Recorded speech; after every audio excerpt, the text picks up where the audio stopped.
जर आता 2 लाख दिले तरच हे मी काम बघ करणार आहे. मला बँकेत जायचंय आता नेमकं बँकेत गेले होते काहीतरी प्रॉब्लेम झाला होते बँकेचा ते काहीतरी पैसेच निघाणार तर उद्या सकाळी तुला पहिले तुझ्या हातात पैसे देते आता कामाला लाग नक्की का? हा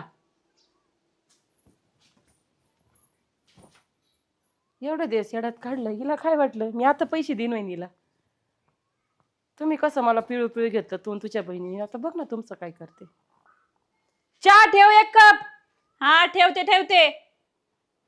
आणि साखर कमी टाक फॅक्टरी नाही बरं. आपल्या घरी 2 लाख घ्यायचे ना हिच्याकडनं त्यामुळे हिचं सगळं काय हा आणीन बोंबलू नको घरात आयला आज भाजीला मिरच्या घेतो कारण कालवणाला जाऊ द्या मिरच्या कोणी तोडून नेल्या का दिसतानाच मिरच्या दिसताना झालं का काम करून? हा मिरच्या तोडीत होतो हा होय. आली होय बस